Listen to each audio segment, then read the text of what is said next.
Olá, meu nome é Luís Gradíssimo e este é o Pode Conter Sulfitos, um podcast sobre vinho e gastronomia. À conversa com Maria Vicente, da Odd Winery. Ora, bom dia, mais um episódio do Pode Conter Sulfitos. Hoje, para falarmos um pouco de um produtor, e em particular com a sua enóloga, a nossa convidada é a Maria Vicente. Olá, Maria, bom dia. Antes de mais, bem-vinda e obrigado por teres aceito o convite de estarmos aqui no podcast. Queria começar e pedir-te para nos falares um pouco deste teu novo projeto, relativamente recente, que é a Odd Winery. O que é que nos podes contar sobre isto? Bom dia, Luís. Em primeiro lugar, gostaria de agradecer o convite em nome da Odd Winery e também em meu nome pessoal. É um prazer estar aqui hoje no podcast Contém Sulfitos e acho que, de facto, é um projeto que vem trazer inovação à nossa região. A Odd é um poema lírico, é uma homenagem, um tributo, tem o mesmo significado em várias línguas e esse é também um fator interessante, uma vez que os nossos investidores são australianos e queriam também que existisse uma linguagem comum que pudesse ser entendida a nível internacional, precisamente. O nosso projeto nasce precisamente desta paixão dos nossos investidores pelo nosso país, o David Clarking e o Andrew Ullman, que visitaram a propriedade há alguns anos atrás e ficaram completamente encantados com esta mesma propriedade.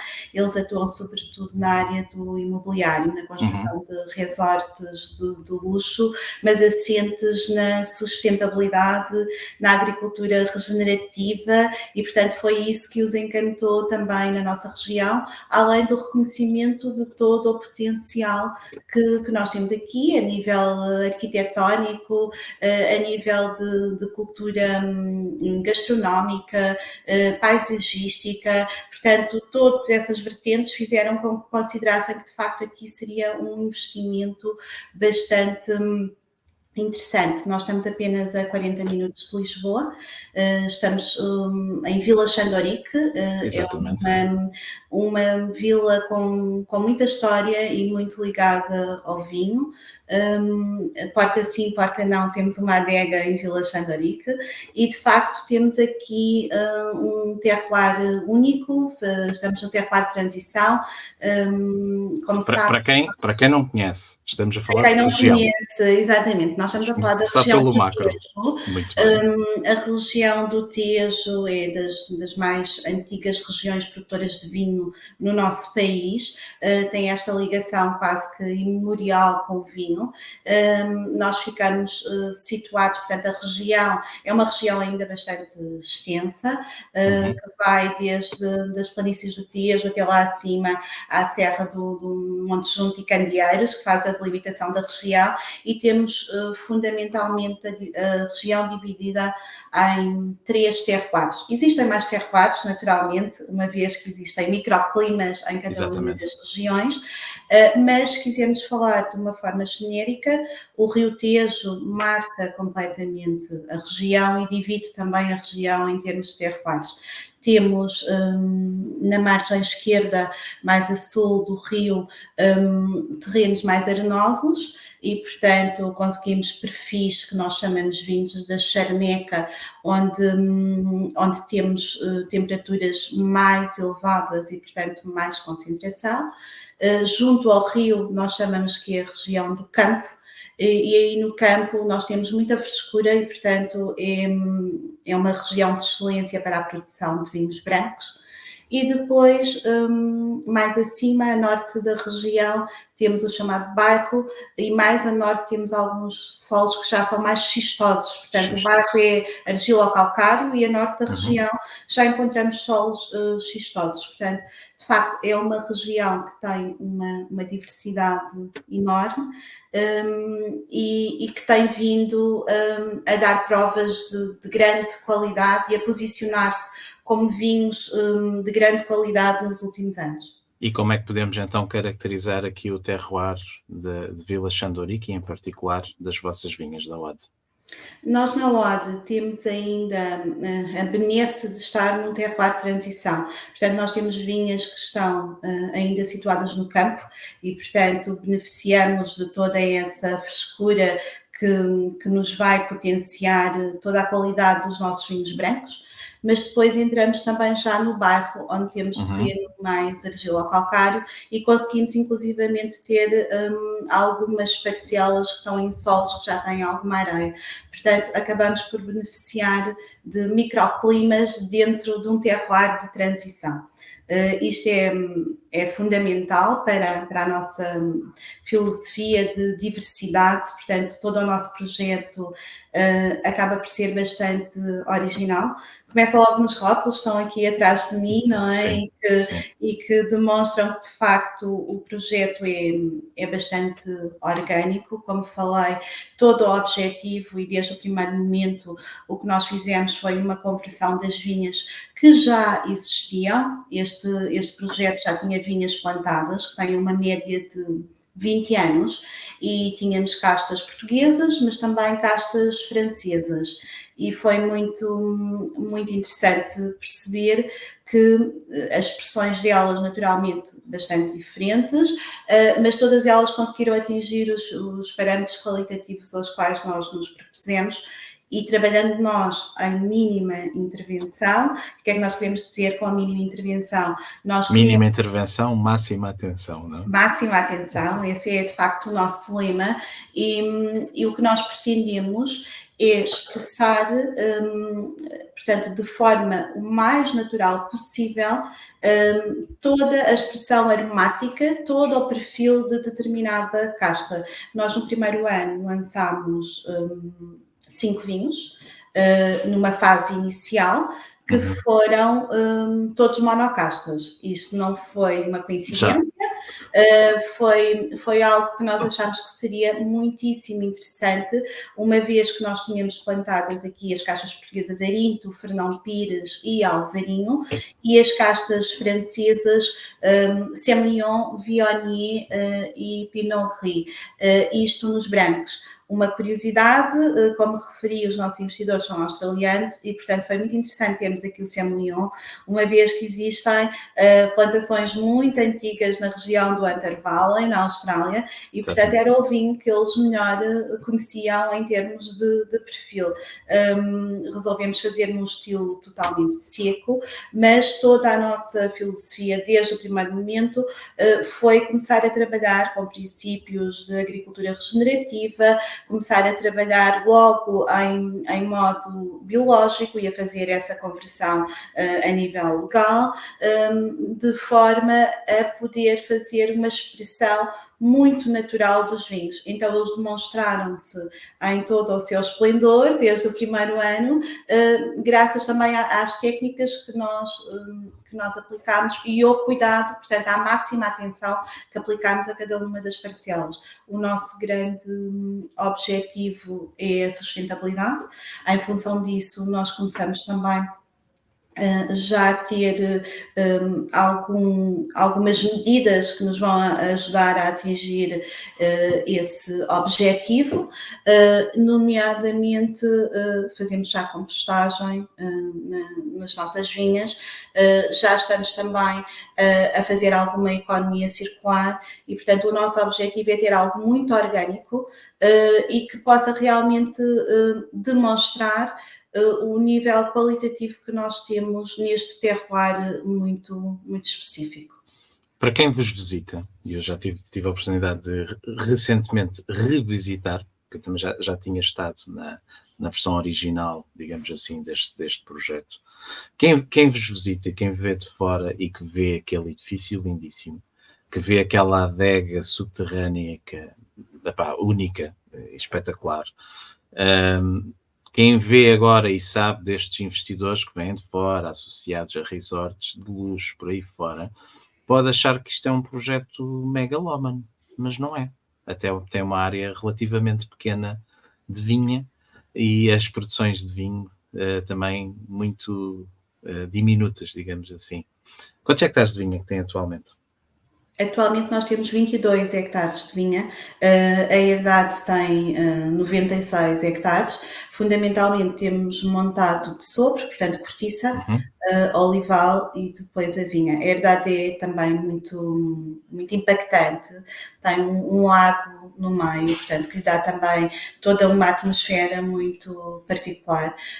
O nosso projeto de construção do resort prevê a construção de um hotel que terá 30 suítes e depois a construção de 20 vilas, e estas vilas serão completamente integradas na paisagem, terão entre 2 a 4 quartos, piscinas privativas, e à volta do lago prevemos ter umas tendas de glamping também dentro do mesmo estilo e do mesmo conceito. A par disto, temos o desenvolvimento também da parte dos restaurantes, onde já abrimos o nosso primeiro restaurante, que chamamos Cellar Door, que é também a nossa loja de vinhos, e também ele integrado no projeto como um todo, porque nós já neste momento estamos a cultivar os nossos próprios produtos agrícolas, portanto já temos uma estufa onde cultivamos os nossos legumes que depois utilizamos no restaurante, portanto a implementar este conceito farm to table e ao mesmo tempo começamos a ter uma dinâmica que nos vai permitir, quando o resort estiver construído, porque nesta fase obtivemos a aprovação do projeto de arquitetura, portanto são processos que, como sabemos, demoram o seu tempo, não é? Obtivemos essa aprovação e vamos agora iniciar a fase de construção, que naturalmente vai demorar ainda algum tempo, mas que vai criar na nossa região, que é uma região ímpar e que tem de facto uma tradição secular, história secular e também muitos produtores de grande qualidade que têm quintas que são referências na região e começam também a praticar o enoturismo, e nós achamos que o alojamento é algo que vai impulsionar o crescimento do enoturismo da nossa região, claro, que é uma região que muitas vezes, apesar da proximidade de Lisboa, fica um pouco esquecida. E em função disso, penso que este é um momento muito bom para a nossa região e que o nosso projeto vai também contribuir de forma muito importante para o desenvolvimento da mesma. Também considero que sim. Voltando aos vinhos, que é o que mais me preocupa aqui neste tema, neste podcast. Tem um portfólio bastante invulgar que deriva das castas que têm plantadas. Já falaste um pouco das brancas, portanto aqui uma base de castas nacionais, mas também uma forte componente de internacionais. Nas brancas, portanto, já disseste, é o Arinto, Fernão Pires, o Alvarinho, depois o Semillon e a Viognier. Nas tintas, o que é que vocês têm? Nas tintas nós temos Histórica Nacional e tinta barroca, e depois temos as francesas, Cabernet Sauvignon, temos o Merlot, temos o Syrah, portanto, no fundo, acaba por ser, e nós na nossa região e um pouco em todo o país, existe essa realidade de conseguirmos aliar as castas portuguesas às castas francesas. Temos o Alicante Boucher, que eu já considero como uma casta portuguesa, uma vez que ele já está implementado há tanto tempo no nosso país. Tem dupla nacionalidade. É verdade, e que de facto consegue ter expressões muito interessantes, até muito mais interessantes do que na sua origem, isto no meu ponto de vista. Nós aqui também fizemos um vinho a partir de Alicante Boucher, que foi a nossa talha, Portanto, eu sou do Alentejo, sou de Almodóvar e sempre tive esta paixão pelas talhas, e achei que de facto o Alicante Boucher aqui no nosso terroir seria uma estrela trabalhado em talha, e ficámos muito, muito satisfeitos com o resultado. Portanto, o nosso processo foi exatamente como era feito há 2000 anos pelos romanos. Nós temos também aqui o cuidado, e tal como referiste inicialmente, as nossas produções são ainda pequenas e o nosso objetivo não é ter uma produção muito grande, mas sim uma produção de grande qualidade. E em função disso, procuramos também ter um portfólio original, mas ao mesmo tempo muito genuíno, e portanto essa penso será a nossa maior diferenciação. Todo o projeto é muito orgânico e aqui vou aproveitar para vos falar muito rapidamente desta questão dos nossos rótulos. Aqui dou o exemplo do nosso Semillon.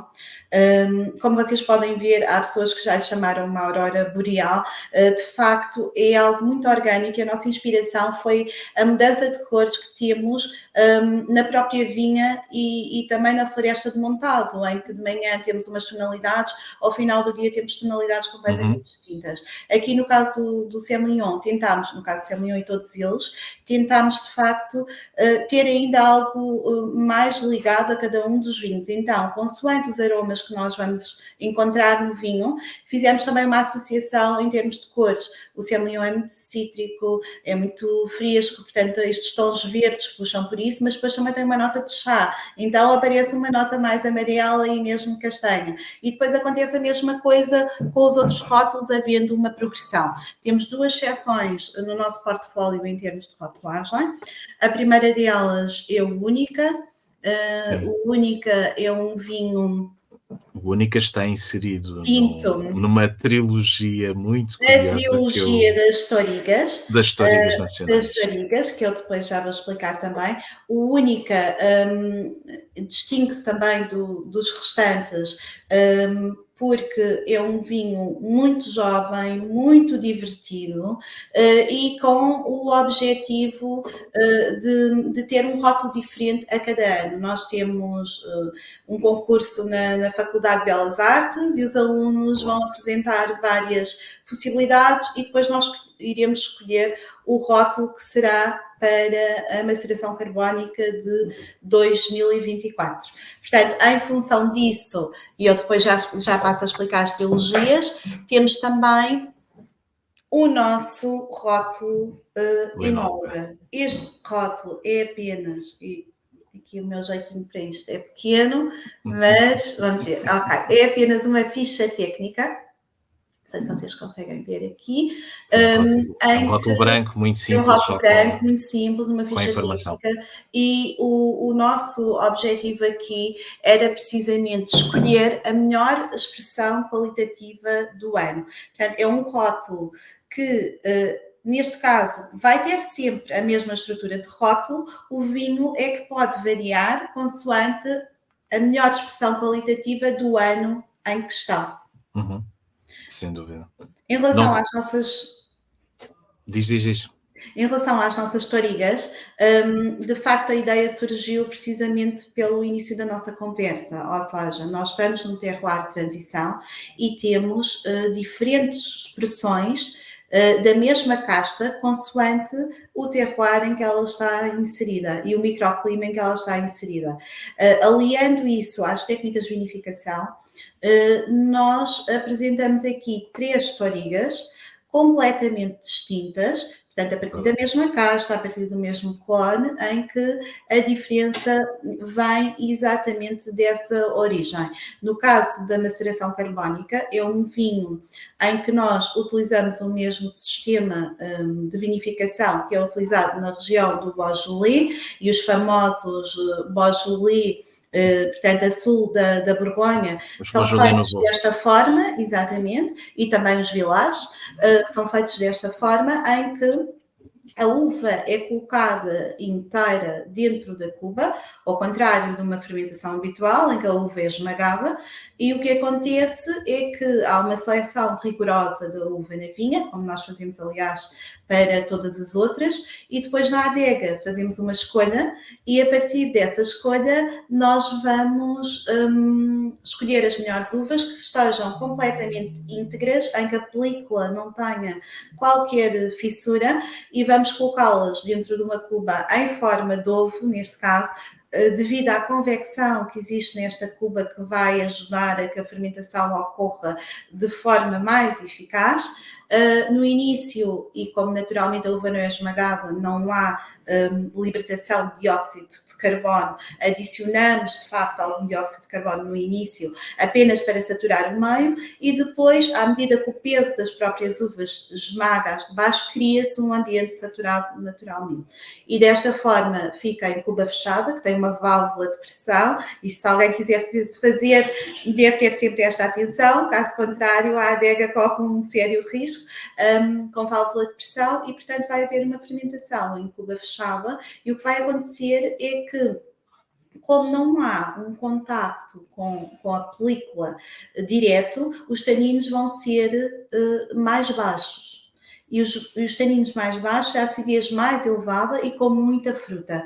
Portanto, é um vinho que foi feito em 2023 e foi engarrafado em novembro de 2023. Portanto, é um vinho que tem 11,5 de grau, muito leve, muito fresco, que eu diria que, comparativamente com os Beaujolais, apresenta mais alguma vivacidade, e eu penso que durante os próximos 2-3 anos ainda vai crescer na garrafa.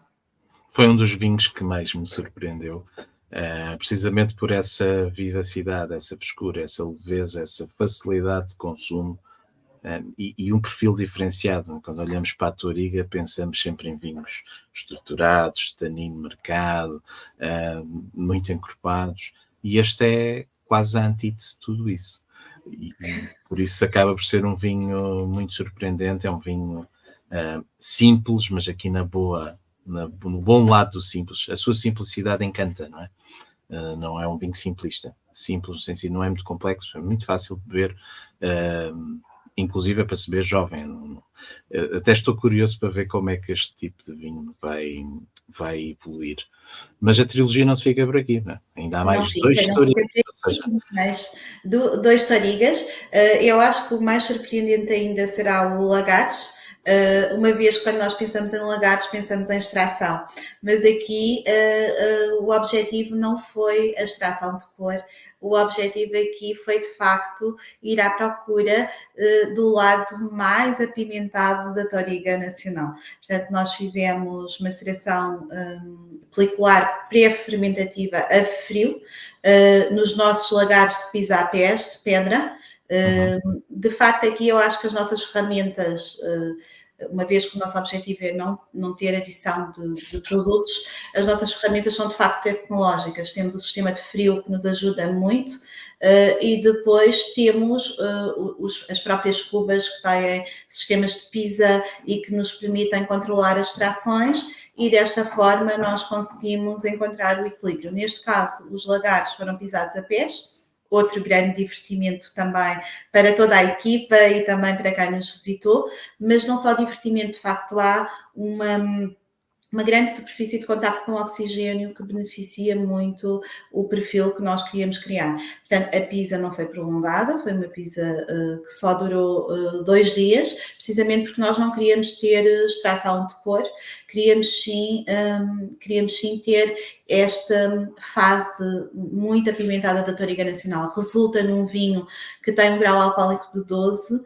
que tem uma elegância e uma frescura incríveis, e ao mesmo tempo revela uma faceta da Touriga que é muito inesperada para a nossa região, e foi também esse desafio que nós quisemos lançar a nós próprios, mostrar uma Touriga muito mais elegante do que seria expectável no nosso terroir. Exatamente. Exatamente. Depois temos a Toriga, que foi de facto a original, e só aqui uma nota, porque foi muito engraçado, porque a Toriga original tem várias etapas na sua produção.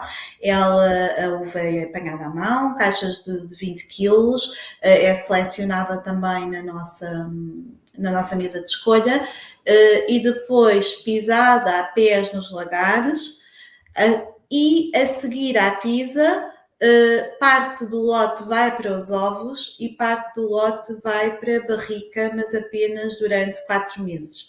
E de facto é um vinho, é uma Toriga mais fresca, mas muito mais intensa, mais encorpada, e que de facto quando nós lançámos em 2023 era uma Toriga fora da caixa. Neste momento, em comparação com as restantes Torigas, nós agora consideramos que é a nossa Toriga clássica. Portanto, isto para nós é uma piada interna, porque de facto a Toriga que era tão fora da caixa, neste momento é a mais clássica em termos de perfil de prova.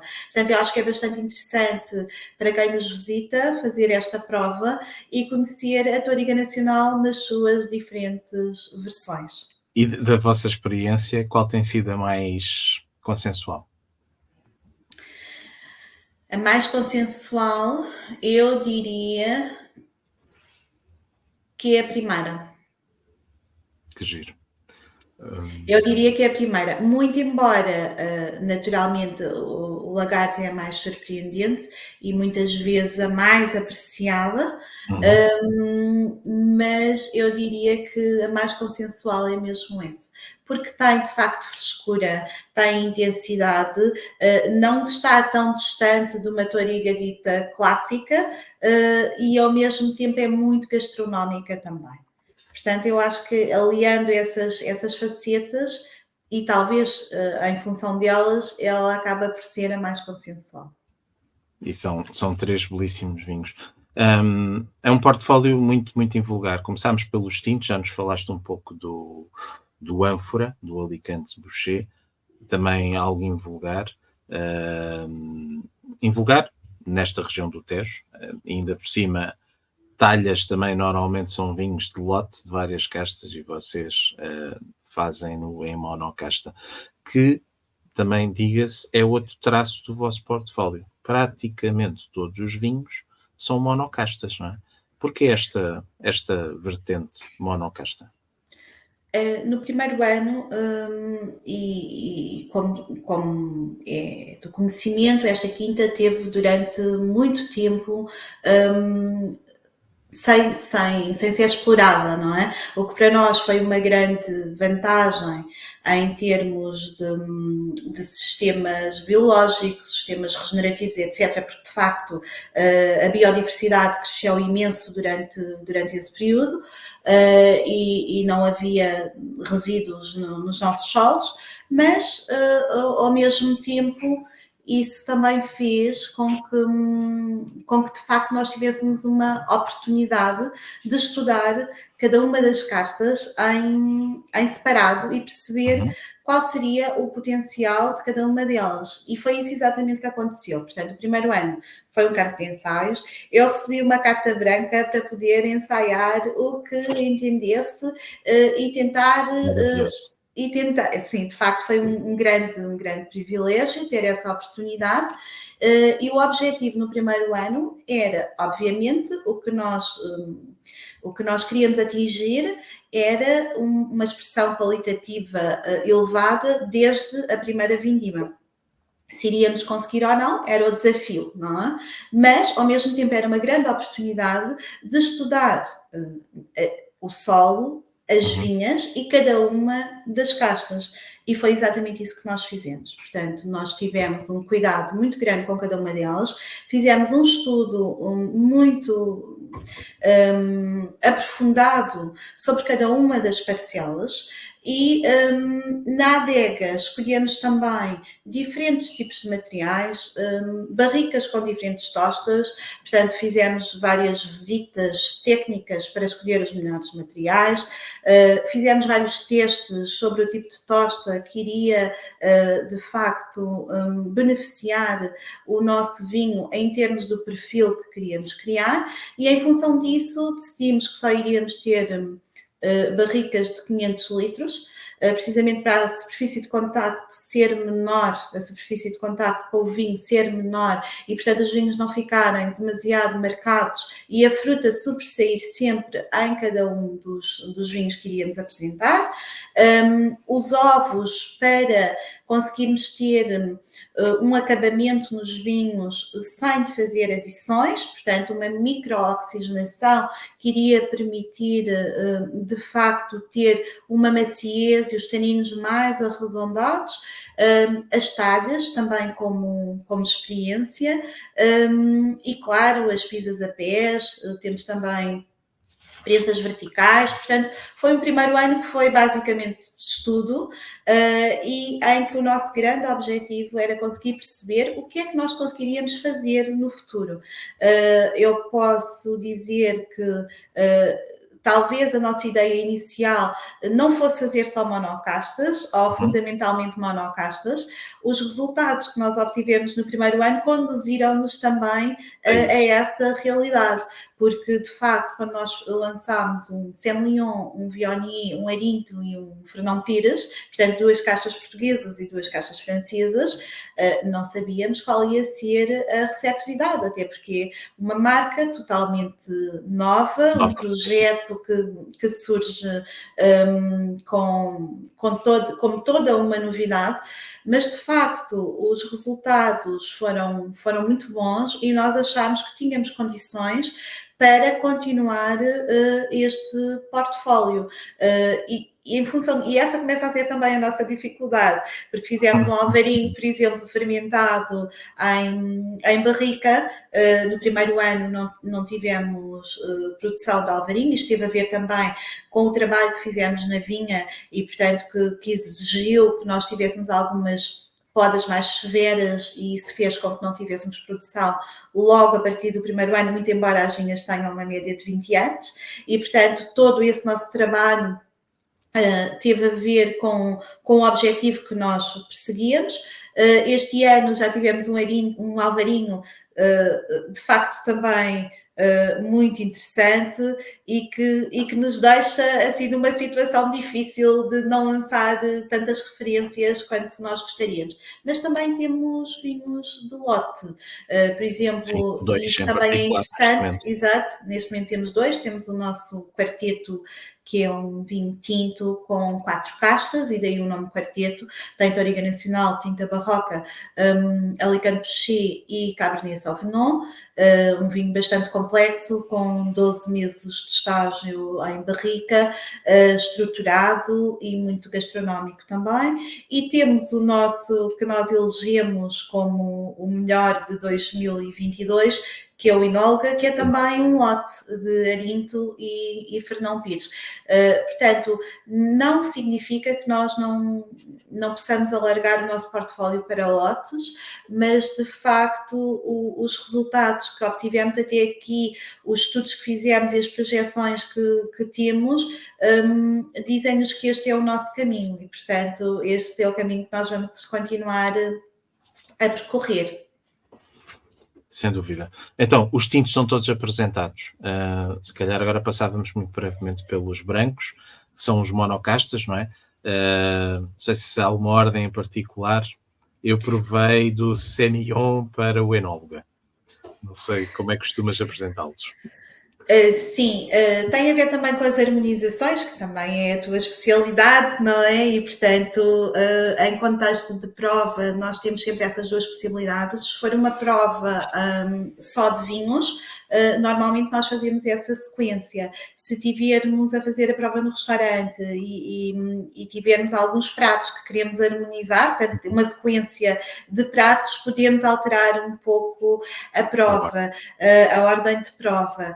De facto, começamos muitas vezes com Semillon. Semillon é um perfil muito, muito fresco, muito cítrico. Isso foi também uma excelente reação que nós tivemos do público, uma vez que a Semillon é uma casta que não é assim tão plantada no nosso país e que existem muitos consumidores que ainda não provaram por qualquer razão, ou se provaram Semillons estagiados em barrica e, portanto, com um perfil muito diferente do perfil do nosso Semillon. Ou colheitas tardias, não é? De facto, esta é uma casta de excelência para a produção das colheitas tardias e, portanto, no imaginário dos consumidores, digamos assim, um Semillon tão fresco, tão cítrico. Completamente oposto. Completamente oposto. Muita acidez. Foi um dos meus brancos preferidos. E também surpreendente, porque lá está, não é um perfil de Semillon que nós tínhamos por cá, de todo. De todo, nós fizemos um almoço a que chamámos Semillon and Seafood, em que convidámos 5 chefes para apresentarem 5 propostas diferentes de peixe e marisco e sempre a harmonizar com Semillon. Foi um sucesso enorme e foi muito interessante perceber que de facto é um vinho que pela sua frescura ele tem complexidade, mas tem uma certa leveza, e isso faz com que agrade a um espectro muito largo de consumidores, e todas as suas características aromáticas são também muito, muito atrativas, e portanto é um vinho que, para quem ainda não provou, acho que é obrigatório, não é? O nosso Semillon acaba por ser assim muito fora da caixa. O nosso Viognier, que provavelmente foi o que veio em seguida na prova, também é o perfil que nós achamos que é o perfil futuro do Viognier. O Viognier é uma casta que muitas vezes é fermentada em barrica. Na vinha ela é muito desafiante, digamos assim. Se nós tivermos portanto, as maturações têm que ser controladas rigorosamente. Nós temos ali um intervalo de 3 dias para fazer a colheita. Um intervalo que é muito pequeno, mas que tem que ser respeitado, porque para nós conseguirmos ter os aromas delicados e ao mesmo tempo preservar a acidez, nós temos uma janela de oportunidade que é curta. Nós temos uma grande vantagem, nós estamos muito próximos do rio. A nossa vinha de Viognier é bastante próxima do rio, portanto nós aqui na nossa região temos noites que são bastante frescas, mas os dias são muito quentes, não é? E de facto é um terroir que beneficia muito os brancos. É muito engraçado porque a ideia que os nossos investidores tinham da casta Viognier era muito mais ligada aos Viogniers do Conde Rieu, da região francesa do Conde Rieu, sul do Rhône, normalmente muito mais pesados, alcoólicos, e então a ideia que tinham não era de todo positiva, e quando nós estávamos a fazer o levantamento ainda em 2021, no início, eu estava a conversar com o Jim e estava a explicar quais eram as castas que nós tínhamos.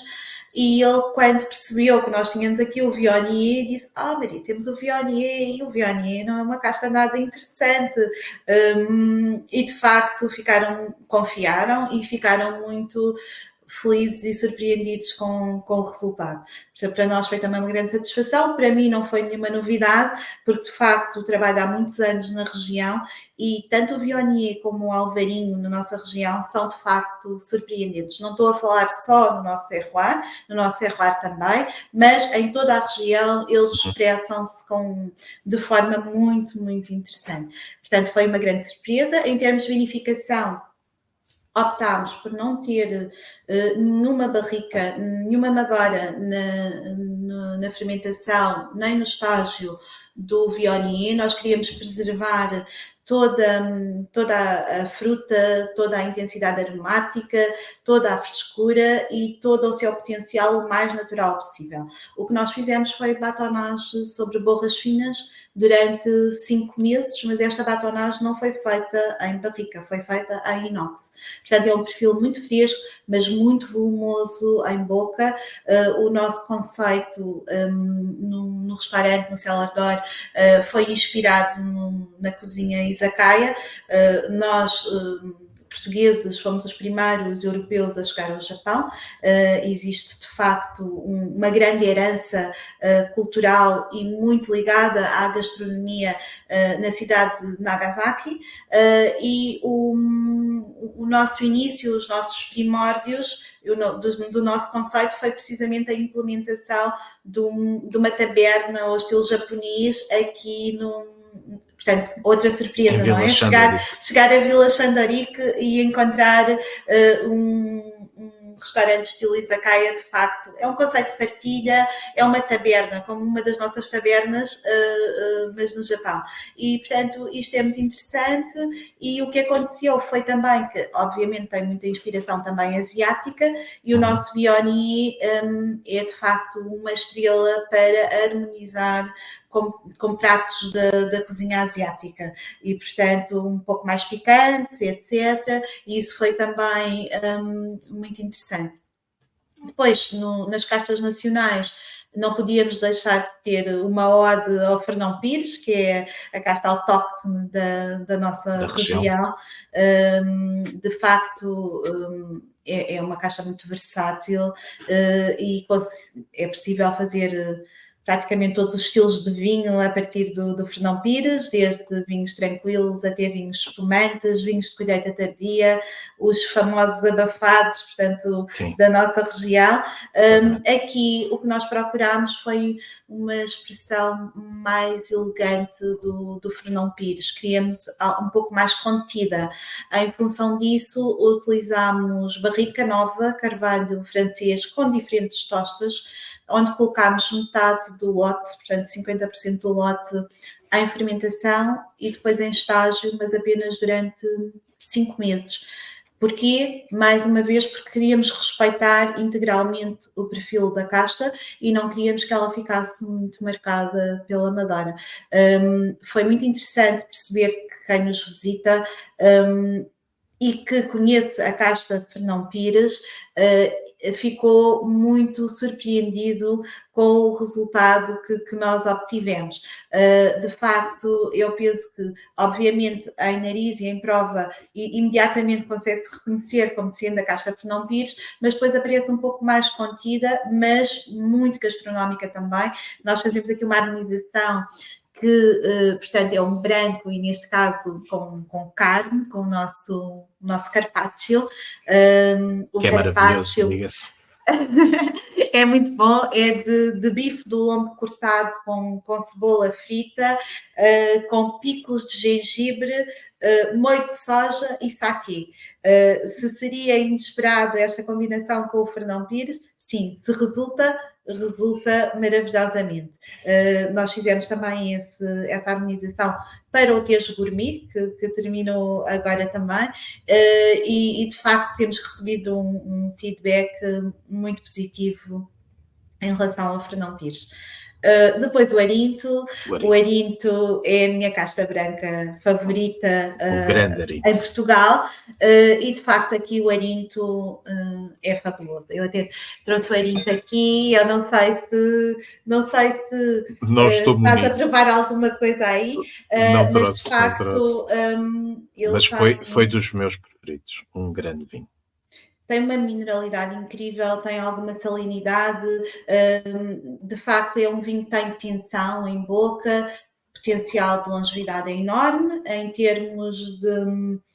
Em termos de vinificação, ele seguiu muito a filosofia do Fernão Pires, fermentámos em barrica também. Eu apanhei muito cedo, foi muito engraçado porque na região, eu penso que em todas as regiões existe existe uma tradição da altura em que se apanham as uvas.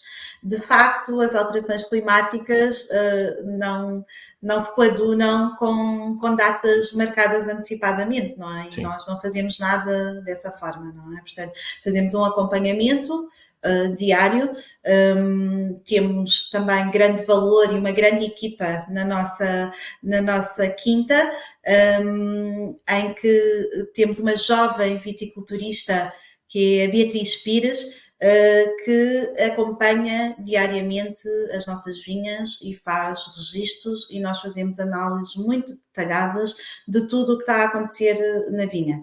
E, de facto, o primeiro ano para nós foi um grande desafio, tínhamos uma grande recuperação de vinhas para fazer, tínhamos um projeto todo a iniciar. A partir do segundo ano, nós já sabíamos o que é que iríamos fazer, não é? Portanto, no fundo, foi só afinar aquilo que foi feito durante o primeiro ano.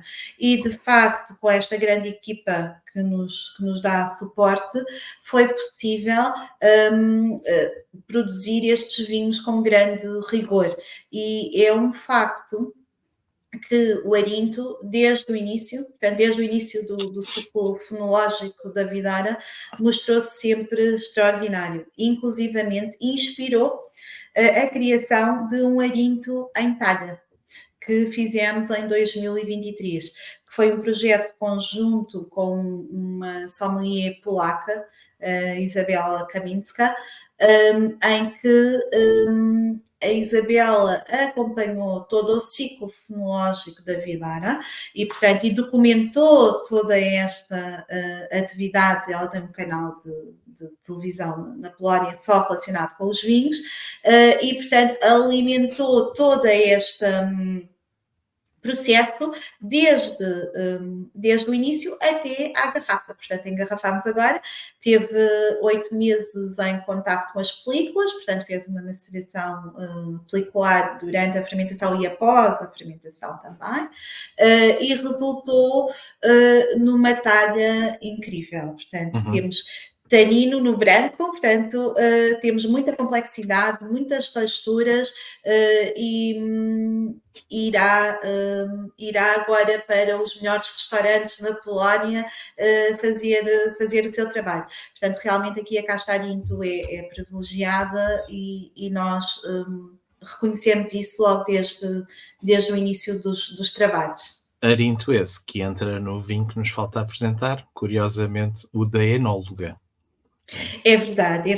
Portanto, o da enóloga, isto no fundo, o que é que nós queríamos criar? Queríamos criar uma referência que fosse uma ode ao ano que nós produzimos, não na vinha, mas sim na adega, porque é muito interessante.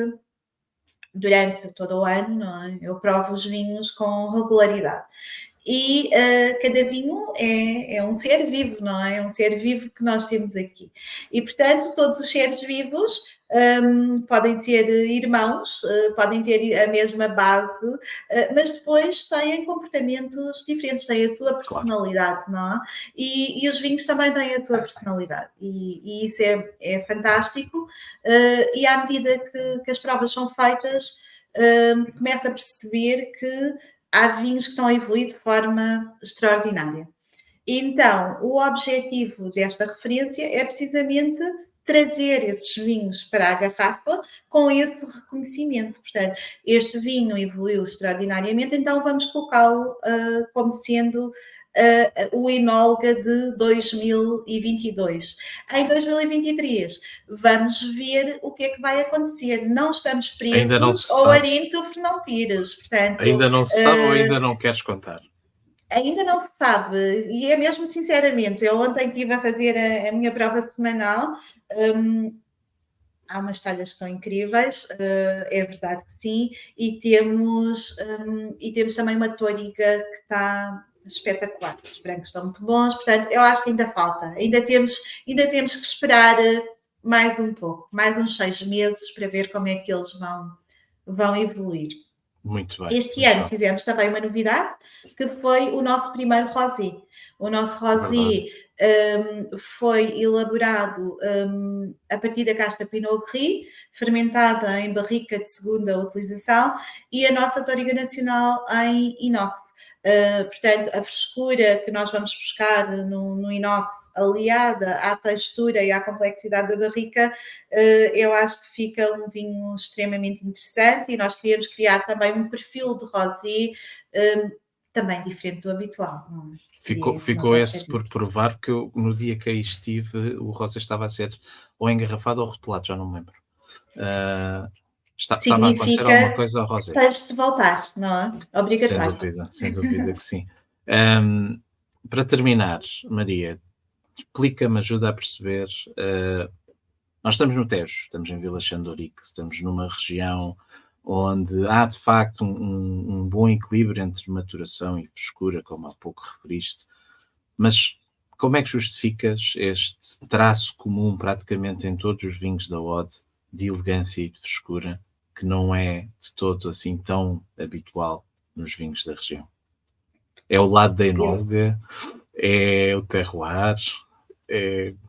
Como é que justificamos eu acho muito sinceramente, a nossa filosofia mínima intervenção, máxima atenção, aplica-se completamente ao perfil dos nossos vinhos, porque de facto, para nós conseguirmos ter esta frescura, esta elegância, este traço comum, que posso dizer que é o que eu gosto mais que me digam, é que de facto conseguem perceber o que nós estamos a fazer, não é? Que temos um traço comum entre todas as referências, que já são 11 referências nesta altura do campeonato, mas que quem prova os nossos vinhos consegue perceber que a filosofia é transversal. E, portanto, em função disso, eu acho que isto só se consegue com a máxima atenção. E a máxima atenção não é só da enóloga. A máxima atenção começa na vinha. Portanto, a matéria-prima é o mais importante que nós temos, não é? É óbvio que eu acompanho, mas temos pessoas que estão todos os dias a acompanhar as nossas vinhas. Essas pessoas, obviamente, têm um grande contributo no produto que nós temos aqui. Toda a nossa equipa, a nossa administração, porque nos dá, de facto, a possibilidade e a tal carta branca para poder apresentar perfis que são completamente fora do comum e que numa região, eu penso que em qualquer região em que normalmente o que é clássico tem sempre uma aceitação muito direta, nós também só podemos arriscar e fazer coisas diferentes e inovadoras se tivermos esse apoio. E de facto ele aqui existe. Portanto, aliando o cuidado de toda a nossa equipa em produzir bem na própria adega, eu brinco muito porque tenho uma equipa fabulosa na adega, pessoas que trabalham comigo há muitos anos, que já vêm comigo de outros projetos, que é o Sr. Miguel e a Dona Fernanda, e não poderia ter melhor equipa, porque eles são muito cuidadosos e muito atentos com tudo o que é feito na adega. E, portanto, na nossa filosofia em que nós temos a mínima intervenção, a atenção é tudo. Eu não posso ter vinhos em vazio, eu não posso ter nenhum descuido, não é? E, portanto, isto só é possível com o suporte da nossa grande equipa. Exatamente. Muito bem, muito bem. Maria, para terminarmos, não sei se queres deixar uma palavra final aqui a quem nos está a ver e a ouvir. Quero deixar um convite. Quero deixar um convite a quem nos está a ver e a ouvir. Como disse, nós estamos localizados em Vila Xandorique, portanto estamos apenas a 40 minutos de Lisboa. Vocês conseguem chegar aqui muito rapidamente, quer seja para fazer uma visita às nossas caves, que garanto que vos vão ficar na memória, quer seja para fazer uma prova de vinhos, ou até mesmo um curso de vinhos. Nós temos aqui os cursos da Wine and Spirit Education Trust. Estamos a lecionar neste momento nível 1 e nível 2. Para o próximo já temos as inscrições fechadas, é verdade, fechamos agora, já completámos. será dia 18 o nível 1 e dia 19 a 21 o nível 2, mas faremos novas edições, portanto sigam-nos nas redes sociais, no Instagram, no Facebook, acompanhem-nos. Nós temos no nosso restaurante Cellar Door eventos a acontecer com muita frequência. Regularmente. Quero convidar todos para o Odd Market. O Odd Market será no dia 13 de abril. Portanto, vocês venham ter connosco. Vamos ter aqui 30 expositores. Vamos ter uma diversidade enorme de atividades a acontecer, inclusivamente workshops de vinhos, workshops de flores, fazer sabão, agricultura, portanto, teríamos várias conversas a decorrer, será um dia muito animado, música, boa comida, bom vinho, o nosso rosé vai estar no dia 13 de abril. Portanto, o que eu posso deixar é este convite para nos visitarem, fazerem programas como o Enólogo por um Dia. Quem gosta de vinhos vai de facto gostar de fazer o seu próprio vinho e ter a sua própria garrafa, e é um projeto que acho que ninguém pode deixar de conhecer. Muito bem.